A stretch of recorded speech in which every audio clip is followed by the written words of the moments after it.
Thank you for being here. Our speaker today is Lynn Mullin.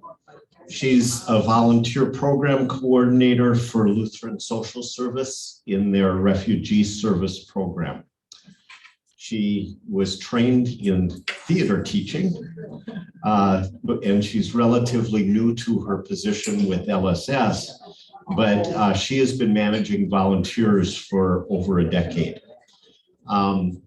She's dedicated to connecting community organizations, congregations, and as well as individuals with refugee clients who are at critical points in their life. She tries to connect time, funds, and needed materials to enable the settlement. So thank you, Lynn, for being here, and we look forward to hearing from you. Yes, thank you, everybody. And thank you for the wonderful introduction. I am very excited to be here. I have a short presentation here. Well, if you can wait with your questions until afterwards, I'll get through everything and then we'll spend a lot of time answering questions because I know a lot come up. There's a lot going on in the world of refugee services. So we're going to start by talking about just the general refugee resettlement 101 topics. So what is a refugee, what resettlement looks like, and then we'll be moving on to, I forgot to adjust that. It's actually going to be talking specifically about Afghan and Ukrainian refugees because they came through an unusual process. And then I will also have, I have some handouts and we'll talk about ways that your congregation or you as individuals can help right now directly. So first off, what makes someone a refugee? A refugee is a person who has a well-founded fear of persecution based on race, religion, nationality, membership in a particular social group, or political opinion. And as a result of that fear and threat, is unable to return to their home country. So some people ask me, what's the difference between an immigrant and a refugee? An immigrant is a broader term. So refugees are immigrants, but not all immigrants are refugees. There are some immigrants who come to this country for reasons outside of persecution, and they would be able to safely return to their country if they so chose. Refugees are not able to do that. That is one of the key elements of being a refugee. This has a whole bunch of stats. I'm not going to go over all these statistics, but I do want to highlight the fact that as of May 2022, the UNHCR, so that's the United Nations High Commissioner of Refugees, stated that we have now reached 100 million displaced individuals in the world.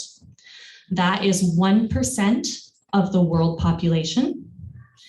And that is equal to the population of the 14th most populous country in the world, which is Egypt. So that is a lot of people. Not all of those people are technically refugees. So if we look at the statistics from just last year, you can see that 26.6 million of the total there, I think that totals about 80 or 90 million. As of last year. So 26.6 of those were considered refugees. So it's a smaller portion are actually refugees, and they have to be determined refugees by the UNHCR. The majority of the people who are displaced are and have always been internally displaced individuals. So these are people who have not been able to successfully flee their country. They are still stuck in their country, and they are probably among the most endangered individuals because they are still facing that persecution in their original country. There are other groups that we have. We have 4.4 million asylum seekers as of last year, and 3.9 million Venezuelans that are displaced abroad. So the idea of displaced people is broken down into several groups. Refugees is one of them, but I just want to give you a sense of the scope. It's a huge number of people that are being affected by conflict, by persecution in our world. So the steps to resettling in the United States. The first step is to leave your home country for fear of persecution. In order to be determined a refugee, you have to have left the original country. Most people end up in a secondary country. Often these countries are also very poor and don't have the infrastructure to support individuals who have left their original country. In speaking to clients and in speaking to my colleagues who also had a refugee experience, you don't get benefits necessarily in these secondary countries. It can be very difficult to find jobs. And in general, you're just looked down upon in many of these countries because you are a refugee and you're not able to maintain a lifestyle that will support you. So in the secondary countries, people are normally, we'll move on to step 2. They will register with the United Nations High Commissioner for Refugees, which I abbreviate to UNHCR. So this is basically saying, yes, I had to leave my original country for fear of persecution. Now it's time for me to find my final destination. Step 3 is with the UNHCR, you go through resettlement processing, interviews, and security screenings. These take years. So most people stay in their secondary country, whether it is in a refugee camp or in another location. They'll stay there for many years. I actually just found out, I am relatively new to my position, so I'm always learning new information. I just found out that while you are in the process of doing interviews and security screenings, you have a baby, your baby then has to go through 2 years of security screenings, which I think we all agree is pretty ridiculous, but it is the fact of life for these individuals. So it is a long process, a drawn out process. And so the people who end up getting here have often been waiting a very long time. Step 4, conditional approval. So after you go through all those screenings, the UNHCR will send out your information to the countries that are willing to accept refugees. The United States is one of them. There are some other countries, particularly I'm thinking in Europe, that also accept. Canada also accepts refugees. And so they'll send out your application and hopefully one of them will accept you. After that conditional approval, there are more security screenings specific to that country. And honestly, refugees coming into the United States are some of the most, they've been the most vetted of any individual entering the United States. And then hopefully step 5, they journey to the United States. 0.01% of the currently waiting refugees actually get to their final destination each year. So it is a small fraction. You are very lucky if you get to be sent to your final destination. The journey to the United States is you don't really get to choose exactly where you're going to end up. Again, an organization like Lutheran Social Service of Minnesota will say, we're able to take you. Yes, we're willing to take your case. And then they go to Minnesota. Not a lot of options. Although many states do have opportunities, but it all depends on, what availability is there. And then once they arrive in the United States, that is where LSS really starts interacting with these clients. So a little bit about refugee status in the United States. Refugees are authorized and legal to work from the day of arrival in the United States. This is really wonderful. Unfortunately, there are some groups that do not have official refugee status that do not have this access. For instance, the Ukrainians who are arriving with humanitarian parole status, they do not have the right to work right away. They have to apply for their work authorization. And then right now it looks like the wait for that to be approved is about 6 months. So it's a long wait for some other people, but for refugees who come through the regular process, they're automatically able to work. They don't even, I mean, obviously they have to apply for their Social Security card and their work authorization card so that they have it, but technically they can come with one of their documents that they have right at the beginning and go to an employer and say, I'm able to work. So refugees also have the same rights and are eligible for the same assistance programs as US citizens. Again, this has its benefits, but it also has its challenges because refugees are not considered special within our benefit system. They still have to go through the same processes, and for anyone who is interactive with our benefits programs, it can be very challenging to navigate, and many of our refugees have the additional challenge of language, not necessarily knowing English. And so navigating those can be very challenging.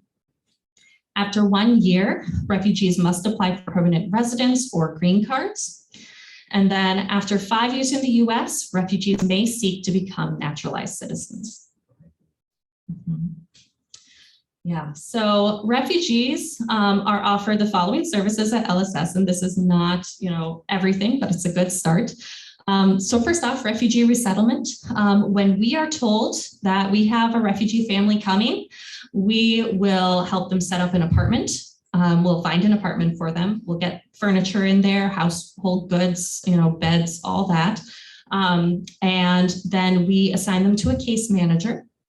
That case manager will help them get set up with the various benefits and, make sure that they understand, how to, next thing is employment services. So helping them connect to employment services so that they can get their first job, and also helping them learn about, the culture of the United States, which can be vastly different from what they experienced at home and in their secondary country, as well as financial literacy classes, which the finances in the United States are also often vastly different from what they've experienced in the past.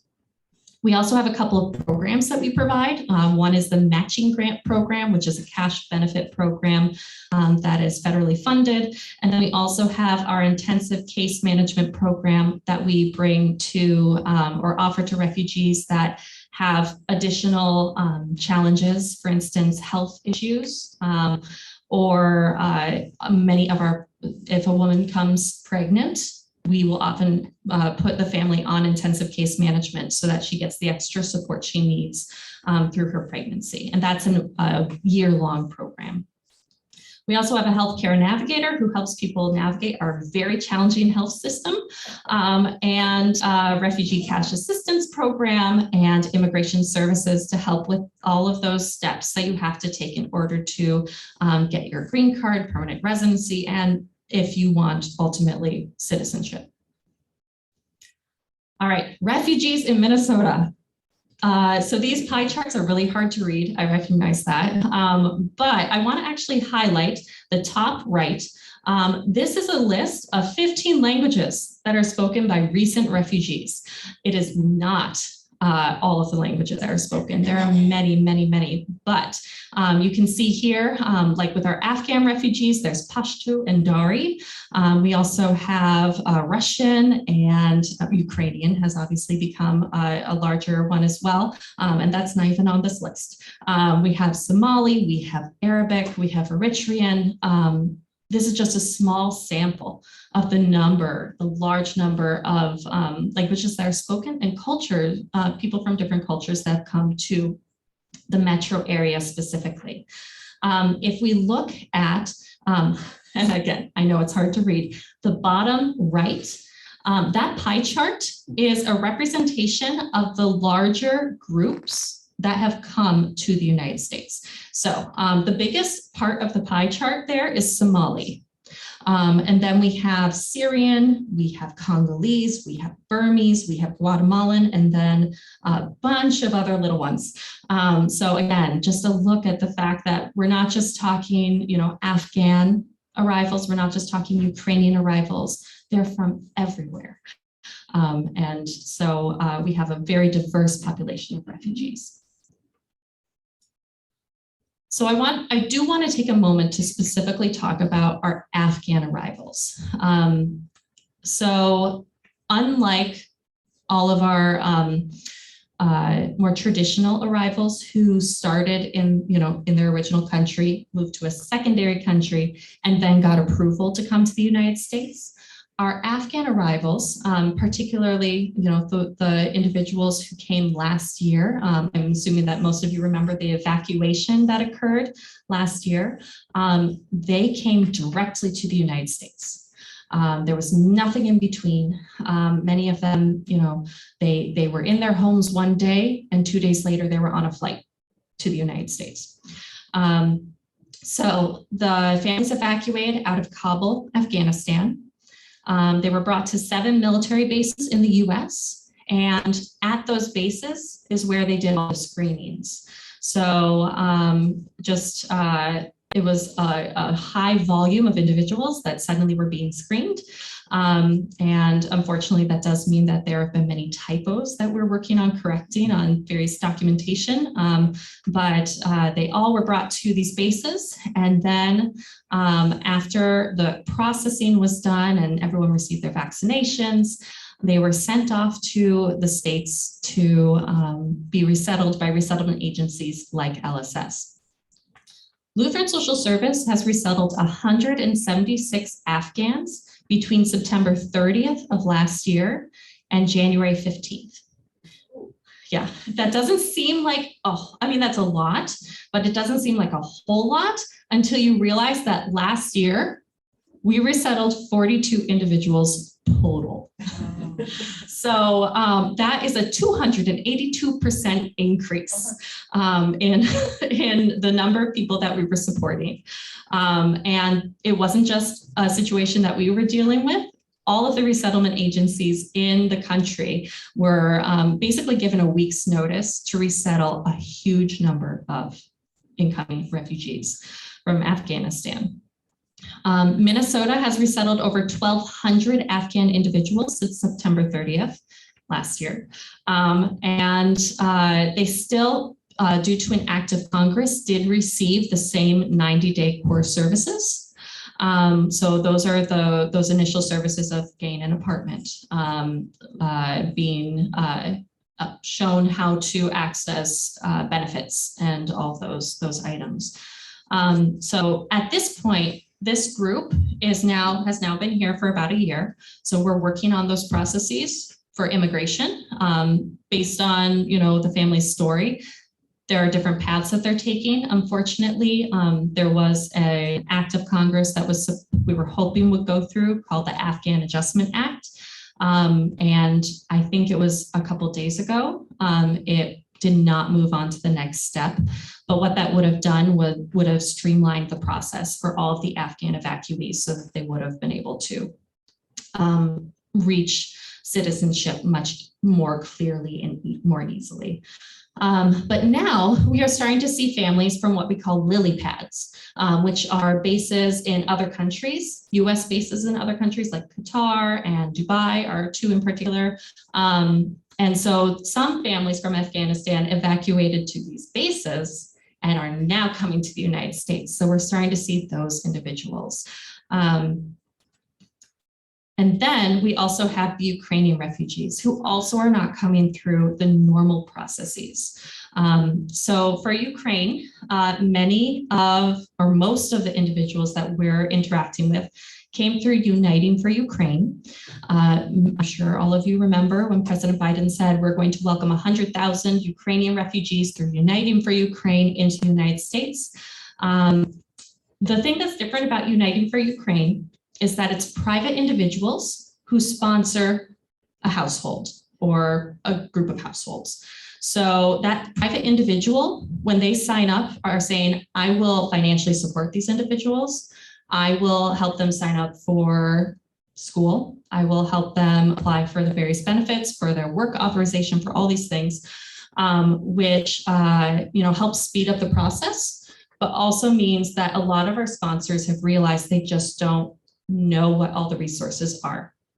So we've been getting a lot of outreach from various Uniting for Ukraine sponsors and Ukrainian refugees who are asking for additional assistance. And so although we are not, finding the original apartment for the families, we are helping them sign up for benefits. We're helping, we have been able to start getting them into some of our cash benefit programs, to the intensive case management program, and helping them apply for that work authorization. So we're still involved, even though it's not in the traditional way that we would normally be involved with refugees.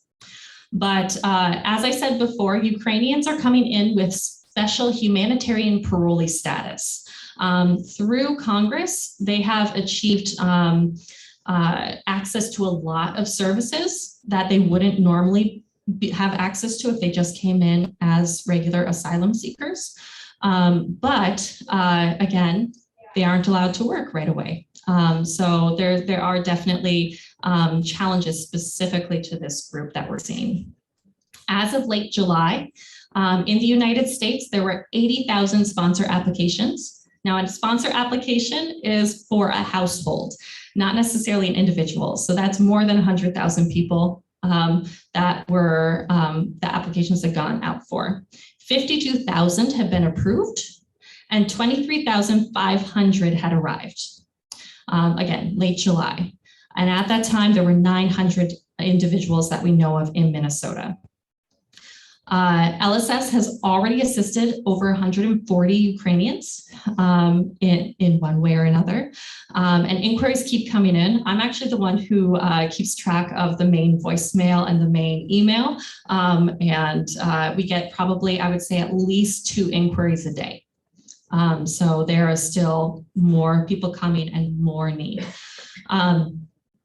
But we are collaborating with stakeholders throughout the state to provide a network of supports. One of the things that we learned from the unusual situation with the Afghan evacuees is that the best way to do this work is to collaborate with other resettlement agencies, with the state, with cultural stakeholders, institutes that like the Afghan Institute, as well as now the Ukrainian Institute. So we are definitely in constant communication with other stakeholders in the state. This situation is fluid, so things may change in the future, but this is where we are right now. So a lot of people ask me, or after I do that part of the presentation, feel as if there is so much going on. It is such a big problem that there's very little that an individual or a congregation can do, but that is false. There is so much that just an individual can do through donations, through volunteering, whether it's time or volunteering time. Donations can be financial or it can be in kind. Some of the things that we are looking for right now include Circle of Welcome teams. These are teams of individuals put together by congregations or other community groups, normally about 4 to 8 people who are committed for 6 months to be paired with an incoming refugee family. And the idea is that you provide them that first sense of community, that first sense of friendship, helping them connect to their broader community, show them how to ride the bus, things that a case manager may not have as much easy time to do, but a volunteer might be able to. So that's one opportunity. We also always are looking for mover volunteers because sometimes we get about 5 days notice that we have a new refugee family coming in, and I am the only one who can drive a large truck. So we're trying to get furniture there and everything. So we're always looking for people who are willing to, maybe be available if we have something coming up to help us move furniture to their new home. English language volunteers, so individuals who might be interested in doing one-on-one English language practice. You don't have to be trained as an ESL teacher in order to do that. A lot of people find success in just having conversations, going to the grocery store and pointing at things and saying it in your language and then in their language. So it's really an opportunity to sort of have a language exchange if that's of interest. We're always looking for gift, gas, and bus cards. Those are easy for us to hand to people when they drop in and say, you know, you're having issues with finding funds for food. Here's a Cub gift card. So go buy your family some food. Diapers are always handy. Housing micro grants. So those are donations that will help our clients get through those first months of rent before they end up, before they're employed and able to pay for those themselves. Right now, we're trying to get winter coats, mittens, and hats. So some congregations have stepped up and said that they're going to do a coat drive. So we would give them, you know, name, size, gender, or initial size and gender. Then they would gather the coats and the supplies and maybe a toy for the kids. And then we would bring that to the families. But if all of those things are, you know, a little much and you're not able to do those right now, one thing that's really easy is to help us advocate for immigration policy change. Immigration policy has been in place since the 80s. It has not been rewritten in a very long time. And so there are things that need to be adjusted in order for things to work more smoothly. So LIRS, which is the umbrella organization that Lutheran Social Service works under, has a great page, lirs.org/advocate, that gives like some speaking points that you can bring to your congressperson. Or if you want, you can literally put in, there's a form, you can put in your name, your address, and they'll write, you know, they'll have a pre-written letter and you can just write your name at the bottom and they'll email it for you. It takes about 2 minutes. So if that is something that you're passionate about, that is an easy way to get involved. All right, that was a lot. Does anybody have any questions? Yes. You did a really good job. I would have a question in my head and then you would answer. Oh, that's wonderful. I do have a question. The people coming from Ukraine, we of course have no idea what's going to happen there. Do they feel like they can eventually go home again? Or are they thinking this is going to be their permanent home? That is a very good question. We have found that there is a higher number of Ukrainians than other groups who feel like they eventually want to return home. So I don't know if that plays into the fact that they're considered humanitarian parolees instead of refugees, but because of that, you know, if they are planning on returning home, they can't be refugees technically. Yes, there is a higher number. I will say that, you know, we are acting under the assumption that, which is unfortunate, we're acting under the assumption that they may have to stay. So we're trying to set everybody up as if that is the case. But I know it's in the back of many of their minds about wanting to return. Yeah. I'm remembering back quite a few years now when the Hmong people from Cambodia were coming as refugees. And I know that there were many, I shouldn't say many, I don't know that, but there were congregations who would sponsor families and help them in that way with housing and food and learning culture.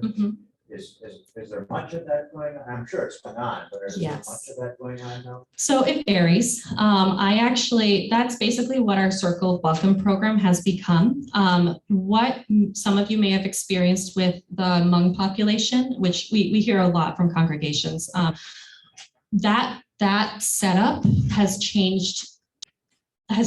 So Circle of Welcome is the new permutation of it. Congregations aren't responsible for like setting up the housing or paying for food or insurance or any of that. That's all covered, you know, in other ways.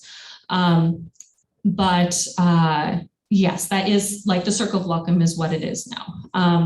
But with the Afghan arrivals, we had 30 Circle of Welcome teams running at the height of our Afghan arrivals. At this point, because it's a 6-month agreement, I have we have about 4 left at this point that I'm still working with, but we have new refugees who are coming in. The Ukrainians, although with Ukrainians, it's a little different because they already have sponsors. So there are only a couple that we're trying to find circle welcome teams for because of either they came without a sponsor, they came through the southern border. That happened around April for some groups. And then some of them have had sponsor breakdowns, like they didn't get along with their sponsors. So those are the 2 situations where we are trying to find circle welcome teams, but we also are starting to see refugees who came through the usual process, who have been waiting for about 4 years since we approved for them to come to the United States. Unfortunately, with COVID and changing administrations and all of that, there were some people who 4 years ago we said, yes, we can resettle you, come to the United States. And then things happened and they were told to wait. And now they're finally coming. So we have, I can think of a family from Ethiopia. We have a family coming from, I think we have one coming from Congo. We have several who are coming through the regular processes, Somali families, who also would benefit from circle welcome teams. So we're always looking for circle welcome teams. Yeah. Are you envisioning that with those fleeing Russia to avoid conscription, that there may be a refugee resettlement of Russians as well? Potentially. So until there is act of Congress or a statement, a presidential initiative that says we're going to welcome these individuals from Russia into the United States, until that happens, they would have to go through the regular process, applying to the UNHCR. It is, again, very unusual for us to have 2 groups back to back that are welcome to the United States in that manner, that's quick of a manner. But we are ready for anything. So we're learning from this process, and we're definitely, there are a couple situations right now that we're keeping an eye on. The other one is migrants being sent to northern states, which technically isn't our field because they're asylum seekers and not technically refugees, but we're ready to jump and help folks whenever, if we are given the opportunity. Yeah. You said asylum seekers, that adds a 3rd element. You mentioned the difference between refugees, immigration, asylum seekers. Yes. How do you clarify that? So asylum seekers are people who entered the United States and presented themselves to a United States border official and said, I would like to seek asylum. They did not go through the UNHCR. Technically, our immigration policy says that we are asylum seekers can stay in the United States until they're approved, until their court date to either have it approved or not approved. So Refugee Services is not, technically our services are not for asylum seekers, which is, it's a large group of people that we would love to help, but unfortunately, our federal, our contracts do not really allow us to provide that, at least not now, not directly. So that group, there are some people who go through that process who have received special circumstances. For instance, the Ukrainian refugees who came up through the southern border and did that, and then now they have been given special humanitarian parolee status.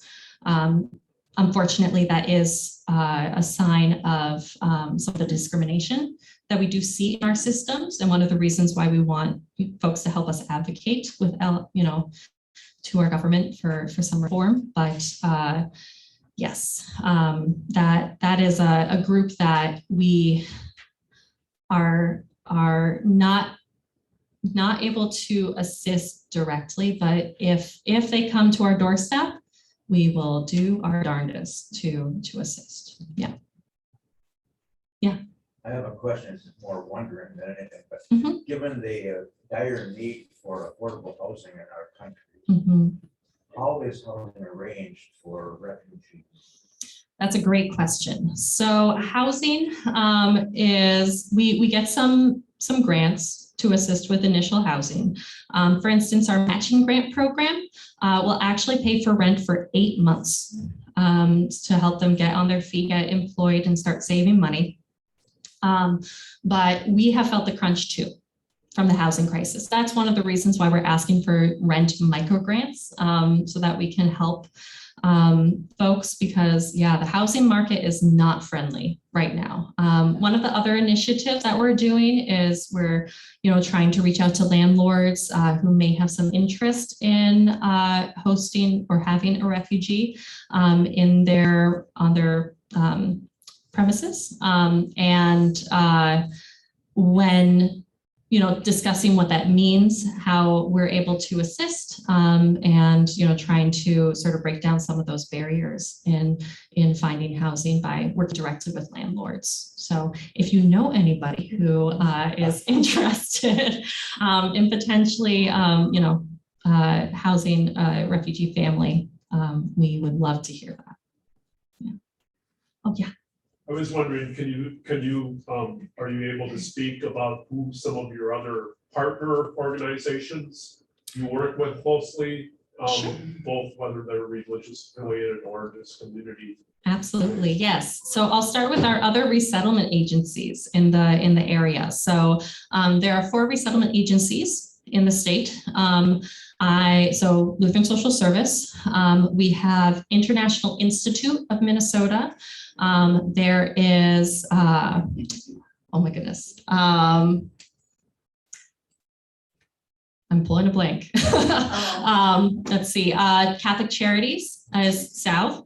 And then there is one more that I can't think of off the top of my head. I apologize. But we also are, specifically with each group that arrives, we are also working with organizations like the Ukrainian Cultural Institute. We have been working with the Afghan Cultural Institute. We partner, we've been partnering with the state, they especially with like the processes in regards to Afghan arrivals, the state has been very involved. So those are the ones that come to the top of my head. But I know that there are other partnerships as well that I just can't think of off the top of my head right now. Yeah. The 0.01% is a pretty small number. What happens to all the rest of those people?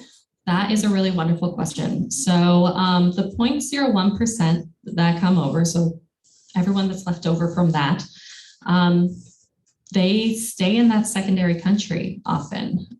There are people who were brought to refugee camps when they were very young, and they are staying in the refugee camps, marrying, having children in the refugee camps.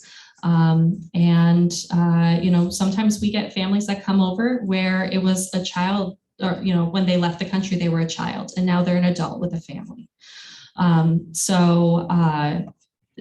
they'll do that. The UNHCR provides 3 options for individuals who are coming, or individuals who are refugees. The first option is, if it's suddenly safe, you can return to your country. The second option is, if you want, you can stay where you are. And the third option is, you can hope that you get to a third and final country. So really, there aren't a lot of options when it comes to the others. Many of them are just waiting to be told that they've been accepted by a country, which is not a good life honestly, to just be waiting in those secondary countries. Yeah. So that 0.01, that's for people actually making it to the US, not just any other country? Any other country. So it's any other country? Any other country, 0.01% of refugees every year are resettled to their final country. Yeah. Yeah. Yeah, it's a staggering. The numbers are staggering, and it can be overwhelming because of all these numbers, which is why, you know, for folks who are in this work, we have to focus on the individual stories and the individual, you know, small acts that we can take in order to make a difference. Because if we focus on those big numbers, if we focus on the fact that there are still millions of people waiting to be resettled, we're never going to be able to get out of bed, you know? So we have to focus on helping one individual at any given time and making a difference in their lives. And actually, I'm not going to read it because of our limited time, but I just wanted to say we had a hymn today. I was at the service. The Let Streams of Living Justice. If you are going to the second service, just pay really close attention to this. The words, I think, really speak to what our work is. And if you were at the first service, when you have an opportunity, just look back over it, because it really, it's really emotional, but it, you know, it focuses on the fact that we as Christians, as individuals, as community members, have power to make a difference and to help others, you know, create better lives. So I think that this is the song of the day. Any other questions? Yeah. Actually, two quick ones. Okay. The policy that you referred to that's a bit absurd for babies born 2 years, is that a UN HCR policy? That's not a United States policy. I believe it is a UNHCR. I'm going to have to double check on that though, but I believe it is. Yeah. And then in terms of, you mentioned gift cards and winter clothing and things like that. Is there an advantage to having those items donated versus having cash donations designated to the Refugee Services? So I think that's a good question. One of the things, it's sort of like we need a little bit of both. So getting a cash donation to Refugee Services that just says spend it as you need it is very helpful, but it does require that extra step. So that's one of the reasons why we also have these very specific things that we need. So instead of making one of my team go and buy a bunch of coats, it allows your congregation or another congregation to say, okay, here's the people that need coats. We're able to gather those for you. So it helps us provide more, focus our energies elsewhere. So with the gift cards and the coat drive, and I actually have a handout here for anyone who's interested. It has a list of items that we are currently asking for. And so if you are interested in sending those along, we would love that. But if it's easier to just write a check or, you know, send us some money, that is perfectly welcome too. We will certainly put it to good use. So there's not a special leveraging that you can do as an organization for those purchases? No, I don't think so. Yeah, yeah. But we're yeah, it's really just a matter of a time constraint issue. Yeah, yeah, yeah. Can you talk more about the policy? Like like two extremes. I imagine Native Americans wish they would have had tighter immigration policy on one end, but like another end would be the growing up in the Cold War, you know, Russians or the Soviet Union had to fence their people in instead of, you know, we're trying to fence people out. So like in those two extremes, could you talk more about generally about the policy? Well, I will say that I am a generalist and not a specialist. The LIRS website does lay out like the things that they are looking to do. I think the general sense is that what we are advocating for is looking at people through a humanitarian perspective as opposed to a numbers perspective. It feels like, again, the numbers feel overwhelming. But when you hear the stories, when you better understand why people are coming here, our policies should reflect that, should reflect the fact that, you know, there are individuals who need assistance, and we have the opportunity to provide that. But I do not know the specifics off the top of my head, and I apologize for that. Yes. How big is your team? My team, about 30 people. Okay. Yep, and that includes our team in the Twin Cities, and we also have a small section of our team up in St. Cloud. Okay. Yeah. Mm-hmm. Yeah. Yeah. You know, we hear about the Afghans and somehow we get our hands around that as a population and the Ukrainians. But you haven't said anything yet, and I don't know if this is any different about the people trying to come in over the southern border. So is that different, or are those people just camped down there and that has become their unofficial refugee camp, and it's not set up like refugee camps were in other countries during the war? That's a really good question. And I think that helps connect two pieces that we've been discussing. So the folks who are at the southern border are asylum seekers. So we discussed asylum seekers, people who come over the border and request asylum, not technically refugees, but still hoping to find a home, a safe home in the United States. So that is that is their status. Yeah, they're seeking asylum, and the asylum seeking process can also take years before they get their court date. So it's not a fast process either. Yeah. So in your first slide, you talked about who was a refugee. Who is not? Who are some of the groups that aren't included in that? Like you have like people persecuted for like a gender or sexual orientation, or that is included. That is included. So here, let me go back to that first slide. Membership in a particular social group sort of covers a lot of that.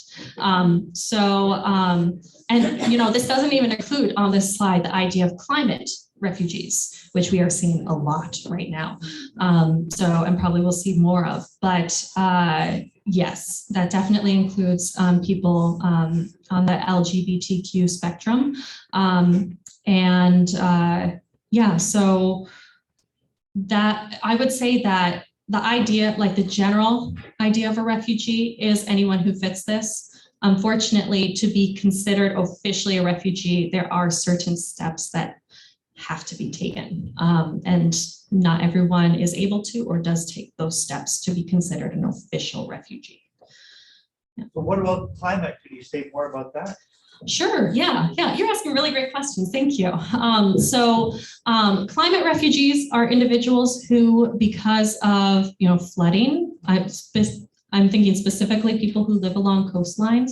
As flooding happens, more and more hurricanes, like really horrible hurricanes, it may make it difficult for people to live in their homes, and then they have to find a new place.